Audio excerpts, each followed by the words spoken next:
انت متأكدة يا سارة من الكلام اللي بتقوليه ده؟ طبعا يا بنتي متأكدة، امال يعني هقولك اي كلام؟ بس خدي بالك الكلام ده في السكرتة، يعني اوعي تقولي لحد، ماشي؟ ماشي ماشي، خلاص بقى يا سارة. يلا سلام بقى يا ميورتي، انا عملت اللي عليا لحسن البت مي زمانها جاية. يلا باي. سلام يا سارة. صباح الفل يا ميورة، ايه اخبارك، عاملة ايه؟ اهلا، صباح الخير. يا سلام، ومالك بتردي من غير نفس كده ليه؟ في حاجة حصلت ولا ايه؟ لا ابدا، مشغولة شوية ومش فاضية. تمام خلاص، انا اسفة، ربنا يعينك. صباح الفل يا نورانا، ايه اخبارك، عاملة ايه؟ صباحك فل يا قمر، انا الحمد لله يا حبيبتي. بقولك يا نوران، ما تعرفيش ميار مالها؟ ميار؟ مالها ميار؟ انا صبحت عليها الصبح عادي يعني، ما لاحظتش انها متغيرة ولا حاجة. مش عارفة، بس اصلها ردت عليا كده بطريقة غريبة، اول مرة اشوفها بالشكل ده. مش عارفة حاساها متغيرة معايا. يا شيخة ما تحطيش في بالك، انت اكيد بتهيألك، وبعدين هشوف لك القصة دي. حاضر. ايه يا ست ميورة، مزعلة صاحبتك ليه بس؟ صاحبتي مين؟ مي طبعا، هو في غيرها وانت تستغني عنها ابدا؟ انا كمان كنت فاكرة انها صاحبتي، لكن للأسف. يا سلام، هو ايه اللي حصل بس ده كله؟ فهميني. سارة كتر خيرها جات لي الصبح وفوقتني كده من اللي انا فيه، وقالت لي ان مي بتقول عليا قال ايه، انا بغير منها عشان هي بنت قبل عليا وانها اشطر مني. هي ما تعرفش انا مين وبنت مين ولا ايه، اغير منها هي. ماشي يا مي، انا هوريكي.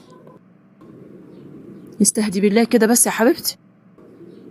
وانا هشوف سارة سمعت الكلام ده منين بس؟ معقولة الكلام ده؟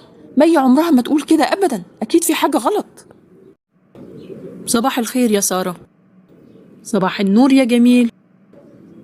معلش يا سارة، كنت عايزة اتكلم معاكي شوية. يا سلام، قوي قوي، اتفضلي حبيبتي.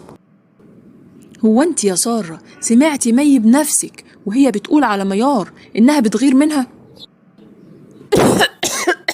يخرب بيت شكلك يا ميار، مش قلتلك ما تقوليش لحد؟ هو بصراحة يا نوران انا ما سمعتش مي بصراحة بتقول كده، لكن وفاء سمعتها وهي اللي جت قالت لي. وبصراحة أنا طبعا عارفة إن ميار ومي صحاب جدا، فأول ما سمعت الخبر طلعت أجري على ميار عشان أقول لها. أصل يعني مش معقول هسيب ميار كده على عماه، مش أنا كده صح ولا إيه؟ لا طبعا مش صح. هو الصح إن أنا أفرق ما بين اتنين أصحاب بيحبوا بعض عشان مجرد خبر أنا نفسي مش متأكدة منه. على العموم أنا متأكدة إن مي عمرها ما هتقول كده، وهروح أشوف وفاء جابت الكلام ده منين. صباح الفل يا وفاء. صباح الورد حبيبتي.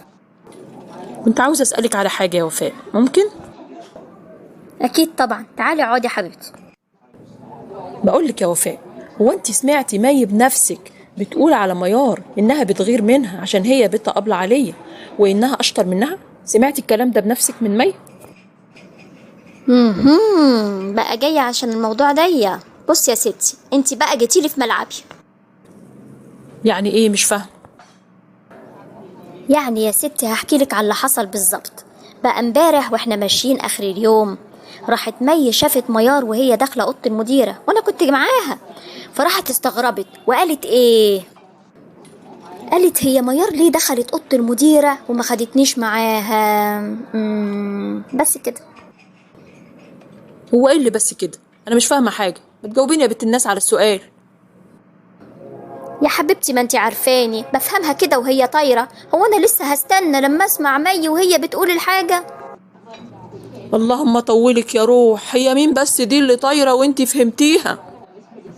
المعلومة المعلومة كده يا حبيبتي بتطير قدام عيني لما يحصل أي موقف قدامي، وأنا بقى ما بسكتش، باخد المعلومة الطايرة دي وابتدي أفنطها كده وأطلع كل حاجة منها بالتفصيل. أمال إيه؟ ما أنتي فاكراني لابسة النضارة دي كده عياقة؟ لا يا ماما، دي ذكاوة.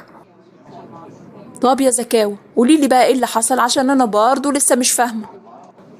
ما هو بصي بقى يا ستي، طالما ان مي استغربت ان ميار رايحة للمديرة لوحدها، يبقى اكيد شكت ان ميار رايحة تشتكي أبلة عليا.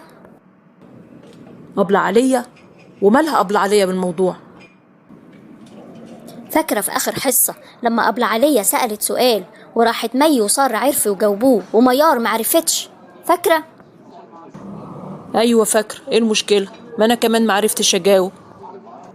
أيوة، ما هو الموقف ده بقى أكيد خلى مي تحس إيه؟ إن ميار بتغير منها عشان أمها مدرسة في المدرسة، وكمان إنها أشطر منها. عشان كده ميار راحت للمديرة لوحدها تشتكي أبلة عليا. ما هو مش معقول هتاخد مي معاها وهي رايحة تشتكي أمها، ولا إيه رأيك؟ ما تصحصحي كده معايا. يا وفاء عليكي بقى كل الفيلم الهندي اللي انت ستفتيه في دماغك ده عشان بس شفتي مي استغربت ان ميار راحت للمديرة لوحدها؟ يا لهوي عليكي يا وفاء، ارحمي مخك شوية يا مام، ارحمي مخك. أمال يا حبيبتي، أمال انتي فاكراني بلعب في المدرسة دي؟ أنا يا ماما قاعدة كده للسقطة واللقطة، قاعدة بجمع لكم المعلومات عشان أعمل لكم قصص كده وأحكي لكم. إيه رأيك بقى فيا؟ ادعولي بقى. انت ما سمعتيش يا وفاء قول ربنا سبحانه وتعالى لينا في سورة الحجرات؟ بسم الله الرحمن الرحيم: يا أيها الذين آمنوا اجتنبوا كثيرا من الظن إن بعض الظن إثم. صدق الله العظيم. أيوة، بعض الظن مش كل الظن، وأنا الظن اللي أنا عملته ده مش اسم ولا حاجة. بص يا وفاء، أنا هفهمك عشان الظاهر إن انت مش واخدة بالك. الظن نوعين: ظن مباح وظن سوء اللي هو الإثم. الظن المباح ده نوعين برضو: ظن خير، يعني في شخص بيعمل عمل خير وكويس وشكله كويس ومفيش أي حاجة عليه تدل إن هو ممكن يتصرف تصرفات غلط، فاروح أنا أظن فيه ظن الخير. ليه؟ لأن كل الظروف اللي حواليه وكل تصرفاته بتقول إن هو بيعمل خير. طيب الظن التاني اللي هو برضو مباح هو ظن السوء، ولكن في دليل، يعني في شخص أصلا بيتصرف تصرفات مش كويسة وإحنا جربناه كلنا قبل كده وجربناه مع ناس قبل كده بيعمل معاهم تصرفات مش كويسة، فلما يتصرف معايا تصرف أكيد هظن فيه ظن سوء، ولكن أنا هنا معايا دليل إن هو كان بيتصرف قبل كده مش كويس، وفي الحالة دي لما اتعامل معاه لازم احترس منه.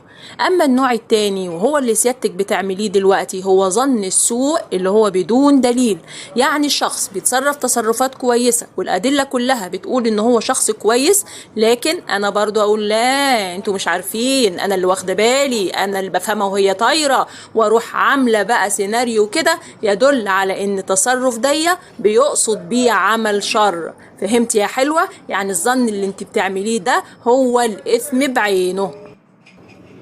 وفي الحالة دي بقى انت ظلمتي شخص بريء، لانك مش بس عملتي السيناريو في مخك والفيلم في مخك، لكن كمان رحتي نشرتي ما بين الناس اكنه فعلا حصل منه الحاجة دي وانه هو فعلا قال الكلام ده. فتعالي بقى تخيلي نفسك يوم القيامة كده لما تقفي قدام ربنا يوم الحساب وتلاقي نفسك ما عندكيش ولا حسنة رغم انك تعبتي وعملتي حسنات. ليه؟ لان اللي ظلمتيه هنا وهنا وهنا ابتدى ياخد من حسناتك ولقيتي نفسك ولا حاجة قدام ربنا. هتفرحي بقى بالأفلام والسيناريوهات اللي انت قاعدة تعمليها في مخك دي؟ يا نهار مش فايت. لا يا عم، أنا خليني في نفسي أحسن. كل واحد فينا عنده بلاويه اللي مكفياه وزيادة. أخ يعني مني، هو أنا ناقصة؟ على العموم توبة افتح بقي تاني في حاجة ماليش فيها. يلا أسيبك أنا بقى عشان أروح أصلح اللي انت نيلتيه. سلام.